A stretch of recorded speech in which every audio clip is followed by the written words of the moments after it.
उसमें भी 2 ही बच्चे बताए गए। बहुत शुक्रिया आपका सिद्दीकी साहब, आप बच्चों के वालिद गुफ्तगू कर रहे थे। एक अहम खबर देते हैं, तोशा खाना फौजदारी केस काबिल समाअत होने के खिलाफ अपील पर फैसला कल जारी किया जाएगा। चेयरमैन PTI की केस दूसरी अदालत मुंतकली की दरख्वास्त पर भी कल ही फैसला जारी किया जाएगा।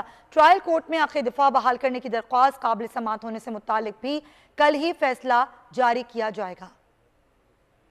आखिर दफा बहाली की दरख्वास्त पर समाअत के दौरान हुक्म इम्तना की दरख्वास्त पर भी कल ही फैसला जारी होगा।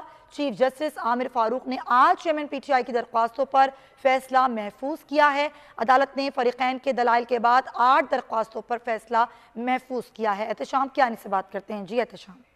चेयरमैन PTI की मजमूई तौर पर 8 दरखास्तें और अपीलें हैं जो इस्लामाबाद हाउस में ज़ेर इल्तवा थी। आज उन पर दलाइल सुने गए और फैसला महफूज कर लिया गया है। कल इन तमाम अपीलों और दरखास्तों पर फैसला सुना दिया जाएगा।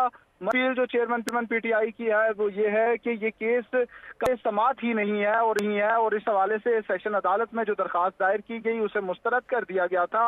उसके खिलाफ अब इस्लामाबाद हाई कोर्ट में अपील ज़ेर समाअत है। आज उस पर दलाइल हुए। इसके अलावा जो जज ट्रायल कोर्ट के इस केस को सुन रहे हैं उनसे केस दूसरी अदालत में एहतशाम के यानी बहुत शुक्रिया है। तमाम तर फैसले कल सुनाए जाए और बड़ा अहम मामला है, इस पर भी आपको आगाह करते रहेंगे आगे आने वाले बुलेटिन में। फिलहाल नाजरीन